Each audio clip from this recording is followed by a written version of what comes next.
Bonsoir à chacune et à chacun. Et je vous invite à prendre la parole de Dieu. Vous savez que cette parole, on est appelé à la serrer contre notre cœur. Psaume 119, je serre ta promesse dans mon cœur afin de ne pas pécher contre toi. On peut le faire peut-être ce soir, pourquoi pas physiquement. Si vous avez votre natel, ça va aussi.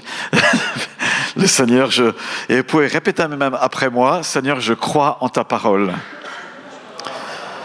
Elle me garde. Je crois en toutes tes promesses. Tu as fait alliance avec moi et les termes de cette alliance sont dans ta parole. Et je te remercie pour ton amour. Amen. Amen. Amen. On serre cette parole, c'est vrai, sur notre cœur.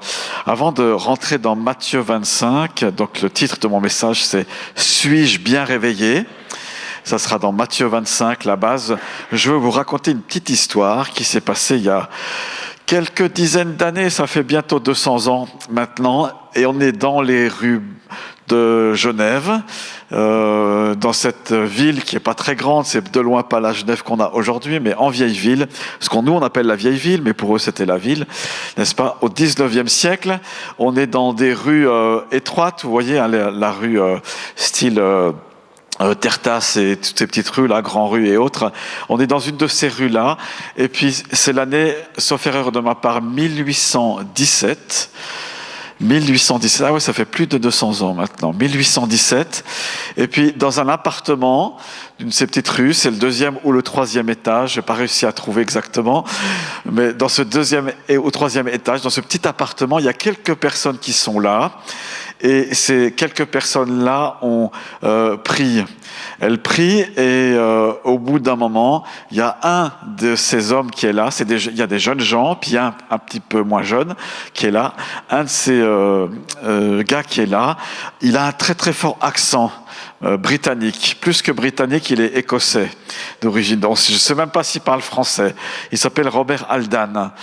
Et ils sont là, quelques jeunes gens qui sont là et qui ont constaté que dans leur école de théologie qu'ils suivent, eh bien, ils savent pas grand-chose de la Bible, bien que ça fait quelque temps qu'ils suivent les cours de l'université. On parle pas vraiment de Dieu. Oui, on étudie l'hébreu et le grec, puis ça s'arrête là. On va pas beaucoup plus loin, mais ce Robert Haldane, écossais donc, c'est un officier de marine militaire, un homme très droit, j'imagine. Eh bien, il commence à donner un cours sur l'épître aux Romains. Et les yeux de ces jeunes gens s'écarquillent. Donc ils sont peu, ils sont pas beaucoup, hein. Les yeux de ces jeunes gens s'écarquillent. Parce qu'ils ne savaient pas que la Bible disait qu'on pouvait être sauvé. Ils ne savaient pas qu'on pouvait être pardonné ou justifié. C'est la doctrine de justification. Et Robert Haldane leur apprend ça. Et parmi les jeunes, il y en a un qui s'appelle Louis Gosson, et d'autres qui sont là. Et ces jeunes, c'est le début de ce qu'on appelle le réveil de Genève. Le début de ce réveil commence comme ça, plus ou moins, mais c'est vraiment, enfin, on pense que c'est là le début du réveil, où ces jeunes, ils sont touchés par l'amour de Dieu et par la grâce de Dieu. Alors, ils continuent leurs études de théologie, mais entre-temps, ils cherchent des endroits où on sait prier, et ils ne trouvent pas tellement. Alors oui, il y a bien un début de communauté qui s'appelle les Moraves, les frères Moraves, vous avez peut-être entendu parler de ça. C'est des gens qui sont réveillés, hein, on les appelle les réveillés, du reste, plus ou moins comme ça. Et ils se lient un peu avec ces personnes-là et ils apprennent à prier. Et Dieu touche leur cœur au fur et à mesure dans ces années qui vont suivre. Et ça va faire... mind-blowing, ça va faire explosion à Genève dans les années à venir. Mais ça a commencé là. C'est quoi cette explosion? C'est que ça va provoquer des vagues. Parce qu'ils saisissent l'évangile, le fait que Dieu les aime au travers de Jésus, et ils sont saisis par cela, ils alimentent leur vie de prière régulière, et puis ils commencent à prêcher, ces jeunes-là, ils commencent à prêcher. On donne à ce Louis Gosson, on donne une mission, enfin l'église protestante nationale à l'époque, il n'y en a pas d'autres, et ben, l'église nationale dit « Ah tiens Louis Gosson, il semble que vous aimez bien les Écritures. Chaque après-midi, vous prenez un commentaire biblique d'un certain Osterwald, peut-être ça vous dit quelque chose, et puis vous allez à la cathédrale ou à côté de la cathédrale, vous lisez ce commentaire, s'il y a des personnes qui veulent prier l'après-midi, vous lisez juste ce commentaire, c'est tout, puis vous rentrez à la maison. Et puis Louis Gosson, il a son cœur qui brûle, qui commence à brûler des choses de Dieu, il fait pas que ça. il devient dissident, il lit le commentaire, le texte biblique, et il commence à prêcher. Et puis au début, il y a quelques personnes, après 10, 20, 30, 40, il se retrouve 200, 250, je crois que c'est à la chapelle des Maccabées, comme ça, et puis les responsables de l'Église nationale se grattent la tête, et puis ils commencent à se fâcher contre Louis Gosson. Il me dit, ça va pas, on lui a demandé de lire juste Osterwald, il en fait des prédications, et il y a plein de monde qui vient, ils deviennent aigris, jaloux, donc ils vont radier Louis Gosson de la compagnie des pasteurs. Tu n'as plus le droit d'être pasteur, et plus tard, il y aura l'interdiction de prêcher même. Vous vous rendez compte, hein? Pourquoi? Parce que l'Église nationale, à cette époque-là, elle est tellement endormie, tellement assoupie qu'elle ne se rend pas compte qu'elle s'est éloignée du Saint-Évangile et de la simplicité de l'Évangile. Alors il y a Louis Gosson, puis d'autres, des jeunes comme ça, qui se mettent en route. Ils fondent quelques communautés, une qui est au Bourg-de-Four, une autre qui est aux Eaux-Vives, qui s'appelle Pré-l'Évêque. Voilà, tous ces jeunes-là, et une autre qui deviendra l'Oratoire aussi, qu'on a parlé tout à l'heure. Voilà, et ça devient un boom, et Louis Gosson, il prend un peu le lead de tout ça, et il se dit, il faut qu'on fonde une société pour favoriser l'annonce de l'Évangile là où on est. Donc, il pensait pas d'abord église, de faire des églises, d'implanter des églises. Il dit, faut qu'on annonce l'évangile. Alors ils se mettent à annoncer l'évangile, les gens se convertissent. Au début, c'est un peu le peuple, quoi. Ceux qui habitent à Saint-Gervais, ceux qui sont, voilà, ils sont touchés par Dieu, par l'amour de Dieu, etc. Ça prend de l'ampleur. Puis après, c'est la bourgeoisie qui est touchée, les gens, etc. Tout ça, c'est un contexte de tension pas mal avec l'Église nationale de l'époque. Et puis ça va donner la branche sur laquelle, enfin le tronc sur lequel on pousse nous, Église libre. Ça c'est un raccourci, mais c'est ce qui s'est passé quelques dizaines d'années après. Voilà. Mais cette société évangélique, qu'est-ce qu'elle a envie de faire? Eh ben, elle a envie d'annoncer l'évangile, et tous ceux qui veulent annoncer l'évangile peuvent se joindre à la société. Et puis il y en a qui partent à Chancy, il y en a qui partent dans la région, ils annoncent la bonne nouvelle là où ils sont, chez les paysans, etc. Donc ils sont, voilà, le Saint-Esprit agit. Et puis il y en a un autre qui, Félix Neff, il va aller en France voisine et plus loin, évangéliser jusqu'à perdre la santé. Il est mort jeune, mais voilà. Et ils ont à cœur d'ouvrir des écoles primaires. Il faut ouvrir des écoles. Le meilleur moyen, ils l'écrivent, tous ces pasteurs-là, le meilleur moyen de faire des disciples, c'est de faire des écoles. École Timothée, bravo. Et on fait des disciples dans ces écoles primaires, et on ouvre des écoles du dimanche. Et donc, le dimanche, en ville, il y a des rassemblements de plusieurs centaines d'enfants. J'ai bien dit plusieurs centaines d'enfants, voire plus que ça. Et il n'y a pas seulement des enfants dans ces écoles du dimanche, il y a des adultes, parce que les adultes, ils comprennent pas trop quand il y a les cultes comme ça, certains. Ils disent, mais les écoles du dimanche, c'est meilleur, c'est plus passionnant, les pasteurs sont enflammés, alors je vais à l'école du dimanche. C'est marrant, hein, ça. Ah, c'est dingue. Voilà. Et puis, donc, l'oratoire va s'ouvrir, la rive droite après, la rive droite, et ça devient des communautés locales après, par la suite. Mais qu'est-ce qui s'est passé au début? Juste quelques gars, et des femmes aussi, qui sont là, qui sont touchés par l'amour de Dieu, et qui disent, notre Église, on l'aime beaucoup, on aime les gens qui sont là, mais c'est pas réveillé. Et Dieu est en train de nous réveiller, et on veut vivre ce qui est marqué là, tout simplement. Et le sujet de ma prédication ce soir, c'est, suis-je bien réveillé? Et c'est peut-être une question qu'ils se sont posées, parce en tout cas, ils se sont rendus compte qu'ils dormaient. Ils se sont rendus compte clairement qu'ils dormaient, quoi. Le péché n'était plus dénoncé, Jésus n'était plus annoncé comme le Fils de Dieu. Voilà, on prêchait autre chose, on annonçait autre chose à l'époque, dans cette période du 19e siècle. Et ce n'est pas qu'à Genève que ça s'est produit, mais c'est en Angleterre aussi et dans d'autres endroits. Voilà, je dis encore juste un truc que j'ai trouvé hier ou ce matin, je ne sais plus, là, j'ai passé des heures à regarder tout ça. Quand la Société évangélique de Genève est créée, ils ont tout de suite à cœur de faire des choses, non seulement pour annoncer l'évangile, mais pour que les chrétiens qui sont là, qui ont envie de plus, puissent chanter et adorer Dieu. Et il y a un département qui s'appelle le chant sacré. Le chant sacré, donc c'était par rapport au chant profane, quoi, une différence. Et ils ont dit, on veut développer les chants et faire un recueil de chants pour que les chrétiens qui ont envie de chanter à Dieu puissent le faire. Et je suis tombé sur, je pense que c'est un de ces recueils qu'ils ont édités. qui est digitalement disponible, il n'est plus imprimé bien sûr, là, et c'est intéressant parce qu'il y a juste quelques partitions de musique dedans, et il y a après au moins 100 ou 200 chants, 150-200 chants qui sont écrits, on n'a que les paroles, et puis il y a juste un numéro ou une lettre qui correspond à la mélodie. Donc il y avait juste quelques mélodies qui étaient connues de tous et des musiciens, et puis on pouvait changer de parole, changer de chant en gardant la même mélodie. Voilà, aujourd'hui c'est beaucoup plus... qu'est-ce qu'il faut dire? C'est différent, quoi. On a une optique différente. Mais ils ont pris ces recueils et ça s'est répandu en France, dans le canton de Vaud, Suisse allemande. Voilà, les églises libres sont. Dieu a commencé de faire quelque chose d'extraordinaire et dans toute l'Europe. Et ces braves jeunes gens qui étaient dans la chambre là de prière, dans cet appartement, qui écoutent l'Épître aux Romains, eh bien, ils vont écrire, faire des PV. Voilà, ils vont développer toute une littérature qu'on a aujourd'hui, qui est extraordinaire. Et ce pasteur Gosson, là, il était très bon prédicateur. Ses livres font encore référence aux États-Unis, dans les facultés de théologie, notamment un qui est lié au Saint-Esprit. Il a écrit tout un pavé comme ça. Et donc c'est traduit, c'est encore vendu, c'est fait référence, quoi. C'est venu de Genève, et pas seulement ça, mais beaucoup d'autres choses.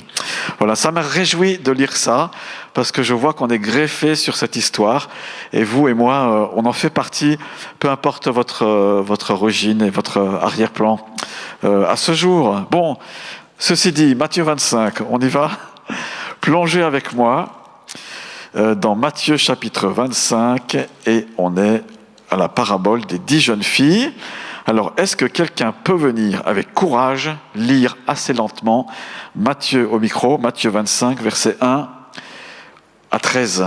Verset 1 à 13. Qui veut lire ce passage, la parabole? Oui. T'as déjà lu? Qui? Marie-Claude, elle lit souvent. Qui n'a jamais lu? Allez, il faut un peu de courage ce soir, c'est la parole de Dieu. Hein. Qui n'a jamais lu? Et qui veut venir lire? Les bras t'en tombent. Tu veux lire? Catherine, viens seulement. Voilà, on écoute, c'est la parole de Dieu. Alors, pas trop vite, comme ça on se laisse pénétrer par le texte. Merci. Dans le micro.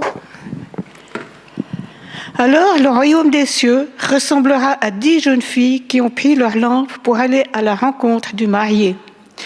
5 d'entre elles étaient folles et 5 étaient sages. Celles qui étaient folles ne prirent pas d'huile avec elles en emportant leur lampe, tandis que les sages prirent avec leur lampe de l'huile dans des vases. Comme le marié tardait, toutes s'assoupirent et s'endormirent. Au milieu de la nuit, on cria « Voici le marié, allez à sa rencontre !» Alors toutes les jeunes filles se réveillèrent et préparèrent leurs lampes. Les folles dirent aux sages « Donnez-nous de votre huile, car nos lampes s'éteignent. » Les sages répondirent « Non, il n'y en aurait pas assez pour nous et pour vous.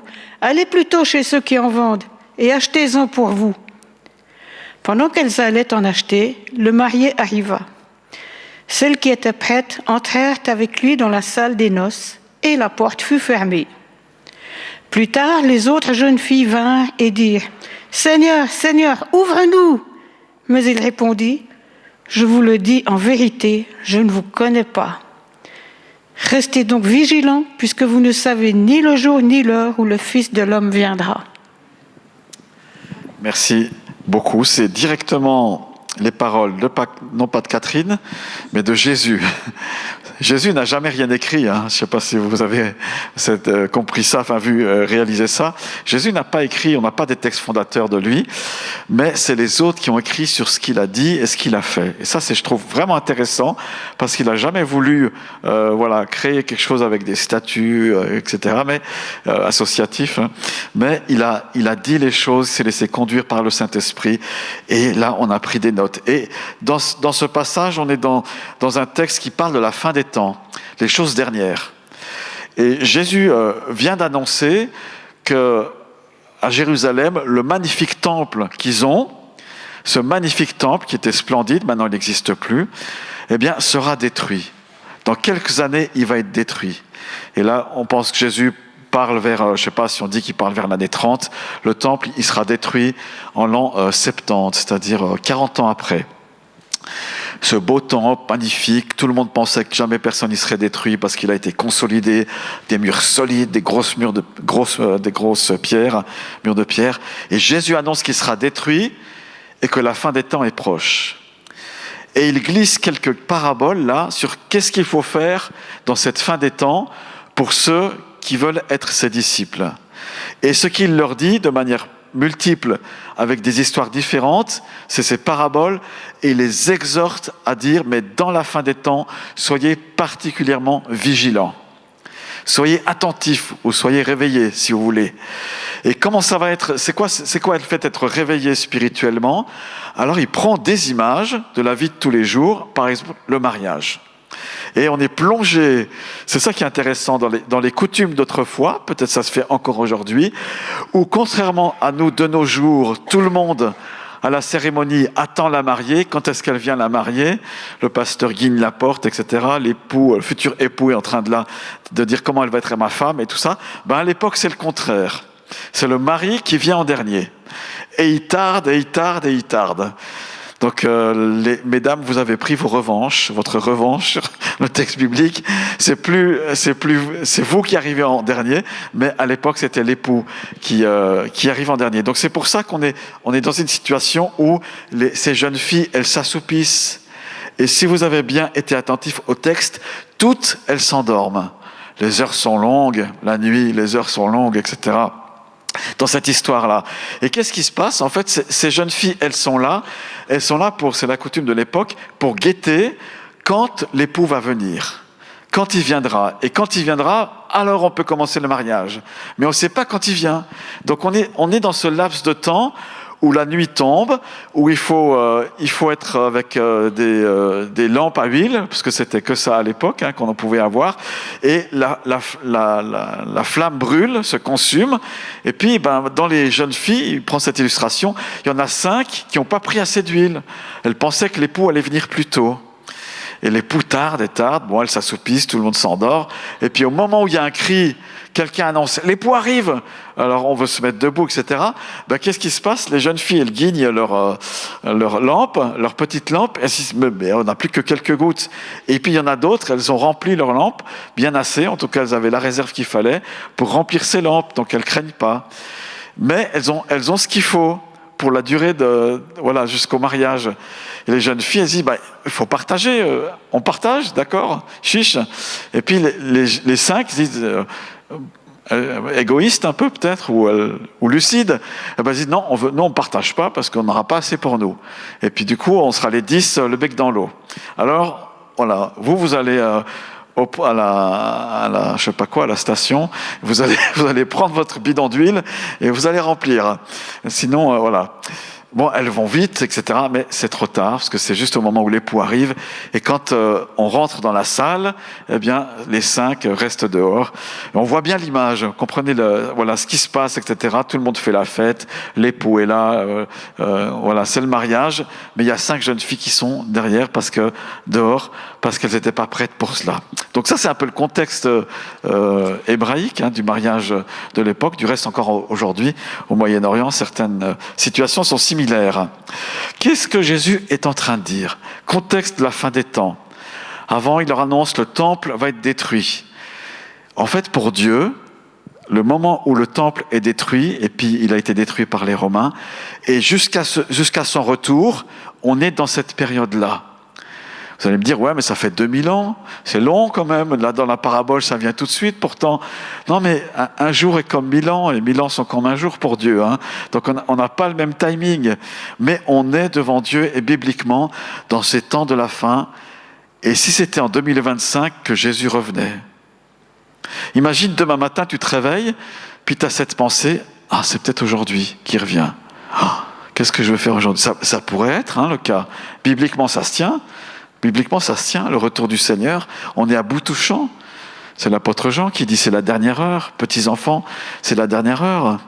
Alors peut-être qu'on pourrait dire, ouais, mais Jésus il dit ça parce qu'il ne veut pas qu'on s'endorme. Et c'est vrai, dans les générations qui nous ont précédées, on parlait du 19e siècle tout à l'heure, il y a eu cet éveil qui était là, toujours d'être attentif, etc. Donc le point central de cette parabole, Jésus te dit et me dit, mais sois réveillé. Attention, tu pourrais dormir. Peut-être tu es en train de t'endormir. Et il parle individuellement, mais aussi il nous parle en tant qu'Église. Et dans l'histoire de l'Église, que de fois l'Église s'est endormie. Spirituellement, elle n'a pas veillé, elle n'a pas fait gentiment. Elle s'est endormie. Et il faut bien le dire que si on se nourrit de l'état d'esprit de ce monde d'aujourd'hui, on va s'endormir. On va être anxieux. Alors que Jésus nous dit, mais soyez pas inquiets. Vous voyez, on se nourrit du monde, alors on se nourrit de l'anxiété et de la crainte qui est dans ce monde. Ça, c'est l'état d'esprit du monde, il faut s'en défaire. Jésus nous dit, soyez dans la paix et soyez réveillés. Plusieurs fois dans les Écritures, les apôtres ont écrit « Veillez ». Veillez et priez. Soyez sobres. Souvent, il y a plusieurs fois ces textes qui reviennent. C'est ça l'idée d'être éveillé, c'est de veiller. Comment on passe nos soirées ? Allez, je lance le truc là. Réfléchis, comment tu passes ta soirée après le travail ? N'est-ce pas ? C'est révélateur de si on est là dans cet état de veille ou pas. Vous faites ce que vous voulez dans vos soirées. Je suis pas en train de dire faut que vous changiez votre emploi du temps, mais c'est révélateur de se dire tiens, la manière dont comment je m'endors. Est-ce que c'est en communion avec le Seigneur, ou alors j'ai vu un sacré film ce soir et j'étais génial et je vois encore tous ces morts et c'était trop bien, ou alors nos pensées viennent vers le Seigneur et disent Seigneur, tu m'as donné une belle journée, aide-moi à passer une nuit avec toi dans la paix. L'autre jour faut que je vous dise ça, j'ai rêvé d'un pasteur que j'ai plus vu depuis 20 ans. Je le vois dans mon rêve et je suis en train de le saluer comme ça. Et je me dis, tiens, c'est peut-être un rêve du Seigneur. Peut-être qu'il faut que je recontacte ce pasteur. Alors je lui ai écrit un mail, j'ai retrouvé une adresse. Je n'ai pas eu de réponse pour l'instant, j'espère qu'il va l'avoir. Mais bon, voilà, j'étais avec le Seigneur. C'est pas toutes les nuits comme ça. Il faut que je puisse être dans le Seigneur encore plus. Voilà, mais la question qu'on peut se poser, c'est comment on veille. Alors ce que nos pères fondateurs de l'Église libre et de ce mouvement évangélique du 19e, ils ont fait, c'est qu'ils ont décidé qu'ils passaient tous les soirs 1 heure en prière. On pouvait aller à Bourg-de-Four, donc ils habitaient pas loin les uns des autres, et puis on passait 1 heure, ceux qui pouvaient, ceux qui étaient libres, ou quelques mères de famille, pouvaient venir et ils priaient là. La pièce n'était pas très grande, mais ils étaient disponibles. Je me suis posé la question de vous à moi, si on ne devrait pas... Vous réfléchissez, mais le jeudi soir, par exemple, on est à peu près une dizaine en gros. C'est bien, merci Seigneur. Mais peut-être il y en a qui aimeraient être branchés en ligne avec le Zoom. Je sais que ça fait référence au confinement, mais voilà. Mais peut-être il y en a qui aimeraient quand même prier. Alors je vous lance ça, peut-être si vous souhaitez, oui, mais moi je ne peux pas prier sur place au temple, mais je serais volontiers disponible en ligne. Pourquoi pas ? On le met en route, on le remet en route, et puis on peut faire des petits groupes, des sujets de prière. Tout est faisable à ce niveau-là. Réfléchissez-y, peut-être il y a moyen là de se joindre au groupe jeudi soir de manière digitale. Donc je reviens à mon texte et à l'esprit de la Bible qui nous dit de veiller, d'occuper nos veilles, d'être attentif à cela, de pas trop manger, de pas trop boire, parce que c'est un peu des choses qui nous assoupiraient spirituellement. C'est les apôtres qui nous disent, par exemple dans 1 Pierre... attendez, je vais vous trouver ça. Non, c'est pas là. 1 Pierre 4,7, et peut-être que Pierre, il avait une tendance à trop manger ou à trop boire, je sais pas. La fin de toute chose est proche. Soyez donc sages et sobres pour vous livrer à la prière. Soyez donc sages et sobres pour vous livrer à la prière. C'est 1 Pierre 4,7. Jésus lui-même, Matthieu 24, 42, veillez donc, puisque vous ne savez pas quel jour votre Seigneur viendra. Donc la prière et l'éveil nous permettent de dire Seigneur, je suis prêt, quelque part. Seigneur, je suis prêt. Quand tu viens, tu me trouveras éveillé. En tout cas, je l'espère. Si je suis endormi, réveille-moi. Et si je suis réveillé, maintiens-moi éveillé. Pour paraphraser Jeanne d'Arc. 1 Thessaloniciens 5,6, ainsi donc, ne dormons pas comme les autres, donc ceux qui ne sont pas réveillés, mais veillons et soyons sobres. Veillons et soyons sobres. 1 Thessaloniciens 5, 6. Et puis Éphésiens 5, 14. C'est pourquoi il est dit, réveille-toi, toi qui dors. Relève-toi d'entre les morts et Christ t'éclairera. Donc c'est à nous de nous réveiller. Hein, on peut prier, Seigneur, réveille-nous, mais il y a une part qu'on doit faire. On doit être disposé devant le Seigneur. Seigneur, je veux que tu me réveilles. Vous vous rappelez peut-être cette prière de la Société biblique britannique à l'époque. Seigneur, envoie un réveil et qu'il commence par moi. C'est une bonne prière à faire de temps en temps. Seigneur, envoie un réveil et qu'il commence par moi. Alors, comment je sais que je suis spirituellement réveillé? J'ai mis plusieurs choses comme ça en vrac, avec quelques versets. Quelqu'un qui est réveillé chante des louanges tout seul. Il a spontanément des chants qui viennent comme ça dans son cœur ou dans sa bouche. Est-ce que ça vous arrive, ça?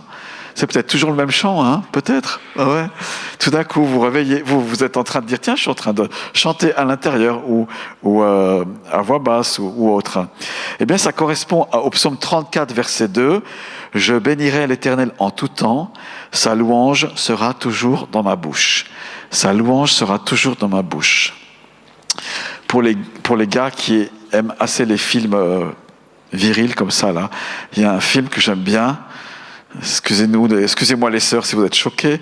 Il s'appelle Fury. Je ne sais pas si ça vous dit quelque chose. Je l'aime bien. C'est un équipage de chars pendant la Deuxième Guerre mondiale et ils sont 4 comme ça. Ils sont tellement liés à cause du drame de la guerre et tout ça. Il y en a qui l'ont vu ce film. Ouais, d'accord. Fury. Il y a un des 4, il est chrétien comme ça. Et puis les autres, ils le cherchent comme ça. Ils le cherchent et disent allez, chante-nous des cantiques, etc. Puis au début, il commence à chanter comme ça. Puis les autres, le chrétien, il se rend compte qu'en fait, ils sont en train de se moquer de lui. Puis il les dit mais arrêtez de vous ficher de moi. Vous verrez le Christ. Il parle de Jésus souvent. Le Christ, il vous regarde, etc. Attachez-vous à Christ. Il leur dit comme ça. Puis le chef qui est Brad Pitt, le chef de char, il lui dit tu crois que Hitler pourrait se convertir? Et puis le chrétien répond je pense que oui, Dieu l'aime et il pourrait se convertir après la justice des hommes. Enfin, pourquoi je vous dis ça? Parce qu'il est réveillé, quoi, l'autre. Et il chante des cantiques. Voilà, je recommande, mais âme sensible, s'abstenir. Parenthèse personnelle. Donc je chante des cantiques ou des chants tout seul. Je suis réveillé si pour moi la prière est régulière, en moi ou à haute voix. Si vous priez à votre travail, dans votre cœur, si vous êtes là en train de bénir votre patron alors qu'il vous dit des trucs pas justes, si vous êtes en train de... Voilà, je ne sais pas où vous êtes, c'est un signe de réveil intérieur spirituellement. Parce que la Bible dit « priez sans cesse ». N'est-ce pas? Ça peut être des prières très courtes, comme ça. Sur le gars qui vous a dépassé sur la route, vous le bénissez au lieu d'autre chose. Seigneur, je le bénis. Tu vois la queue de poisson qu'il m'a fait. Tu vois comme il conduit mal. Tu vois comme, à mon avis, il n'a pas son permis. Tu vois comme c'est pas possible de le bénir, mais je le bénis quand même. Vous finissez comme ça, au nom du Seigneur. Et vous vous déchargez en même temps. Vous êtes réveillé si vous cherchez à parler constamment de votre foi. Vous avez envie de partager ce qui brûle dans votre cœur. Parce que la Bible dit, soyez toujours prêts à vous défendre, à défendre votre espérance devant ceux qui vous en demandent raison. Mais faites-le avec douceur et avec respect. Témoignez de votre foi, parlez de l'amour de Dieu avec douceur et avec respect. Quand on vous répond, tu crois ce que tu veux, il n'y a pas de souci, moi je suis athée, etc. Vous le faites avec douceur.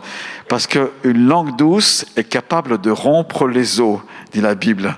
Et le gars va être travaillé ou la voisine va dire tiens, il m'a répondu avec autrement. Il n'était pas dans la provoque ou dans le... Voilà, il y a quelque chose chez quelqu'un, je veux connaître ce que c'est, je veux savoir ce que c'est. Voilà, c'est un signe de réveil personnel. Vous êtes réveillé si quand vous regardez votre série préférée ou votre programme TV, vos réseaux sociaux, etc., il y a des choses qui vous heurtent, qui vous disent tiens, ça c'est pas terrible, ça c'est pas pour moi. Et vous scrollez, vous zappez, vous changez autre chose. Ceux qui aiment les écrans. Ça c'est aussi pour moi un signe de réveil. Je dis tiens, il y a des choses qui me heurtent, ma conscience est frappée de ça. Je ne suis pas dans un légalisme en disant je regarde jamais les médias ou la radio, j'écoute jamais parce que ça va me souiller. Non, voilà, il y a une conscience, je fais les choses avec conscience et en restant réveillé. Psaume 101, verset 3, je ne mettrai rien de mauvais devant mes yeux.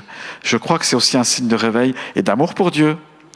Vous êtes réveillé si vous aimez la Bible et si vous la lisez, n'est-ce pas ? Individuellement, ta parole est une lampe à mes pieds et une lumière sur mon sentier. Connaître la parole de Dieu, être amoureux de celle-ci, se dire ce qui est écrit là, c'est pour moi, c'est pour ce monde, c'est pour Genève, c'est pour Aunay, c'est pour... voilà. Et vous aimez cette parole. Ça va, ça? Oui? C'est quand la dernière fois que tu as lu la parole de Dieu? Il y a 3 semaines? Ah, tout à l'heure? Alléluia! Mais oui! Très bien. Ça, c'était le point 5. Point 6. Si on est éveillé ou réveillé, je prends plaisir à voir d'autres croyants. Ah non, il faut aller à l'église. Oh non, il y a un tel qui sera là. Non, on a le plaisir à se voir entre nous. Et c'était trop bien, sirote papote, tout à l'heure là. Merci Manu et l'équipe. Ouais, trop bien. Moi j'aime tellement ces moments que quand il y a l'équipe louange, le responsable de louange qui me dit « Ah, il faut qu'on aille prier », je dis « Ah mince, il faut aller prier ». C'est pas juste, hein. C'est terrible, hein. Mais j'aime bien ces moments, je trouve très chouette. On peut être authentique et puis après on a quand même fait une prière. On a fait une prière express, efficace. J'ai du plaisir à voir d'autres croyants de ma communauté ou d'autres communautés, peu importe. Voilà, qu'il est agréable, qu'il est doux pour des frères et sœurs de demeurer ensemble, unis ensemble. C'est là que l'Éternel répand la bénédiction. Dans ton groupe de jeunes, ce qu'on ne peut pas vivre sur Internet, vous êtes d'accord? On a plaisir à écouter un enseignement, une bonne prédication, etc. Mais voilà, avoir du plaisir à voir les autres, c'est que en présentiel qu'on peut le faire, groupe de maison et autres. Je suis réveillé si je prie avec mes frères et sœurs, avec persévérance. Ils persévéraient dans l'enseignement des apôtres, dans la communion fraternelle, dans la fraction du pain et dans les prières. On a prié ensemble. Et avec WhatsApp et autres, on est tellement favorisés avec cela. Je suis réveillé si j'aime le Saint-Esprit, le symbole de l'huile dans ce texte, et je recherche sa présence. Son conseil, son intimité. Le Saint-Esprit nous amène à Jésus, Jésus nous amène au Père, le Père nous amène à Jésus, Jésus nous amène au Saint-Esprit. C'est dans les textes bibliques, on voit la Sainte Trinité, la Sainte boucle spirituelle, qui se renvoie la balle pour qu'on fasse partie de ce cœur trinitaire. J'aime le Saint-Esprit, cherchez sa présence. Éphésiens 5,18, ne vous enivrez pas de vin, c'est de la débauche. Soyez au contraire remplis de l'Esprit. Remplis de l'Esprit. Saint-Esprit, remplis-moi. J'ai pas envie de prier, mais remplis-moi. J'ai pas envie on a le droit d'être vrai avec lui. Remplis-moi. Je suis éveillé, je fais vite. J'ai un esprit de service, c'est signe que je suis réveillé. Servez-vous les uns les autres comme de bons intendants des diverses grâces de Dieu. Se servir les uns les autres, c'est un signe de réveil. C'est pas la priorité, mais c'est un signe d'éveil aussi. J'ai envie de servir mes frères et sœurs. Et je suis dans l'attente du retour de Jésus, ça aussi, c'est un signe de réveil. Seigneur, tu viens quand? En attendant, enseigne-moi à bien compter mes jours. C'était le verset sur une des affiches par là, peut-être en face. Seigneur, aide-moi à bien planifier ma vie en attendant ton retour. Dernière pensée, c'était la pensée option, donc ça fait 10 plus 1. Je suis réveillé si j'aime les réveils spirituels du passé, du présent et de l'avenir, où je veux voir Jésus agir comme il l'a fait autrefois ou peut-être différemment. Raconter parmi les nations sa gloire, parmi tous les peuples ses merveilles. Alors je vous invite avec cette parabole à examiner votre cœur. On se pose la question, suis-je bien réveillé? Est-ce que peut-être un des points que j'ai nommés là vous touche particulièrement? Seigneur, j'ai besoin, là j'ai une carence, aide-moi à marcher avec toi, aide-moi à allumer ou rallumer ma lampe, spirituellement parlant, et puis prends une décision ce soir, prends une décision. Quelle décision tu prends?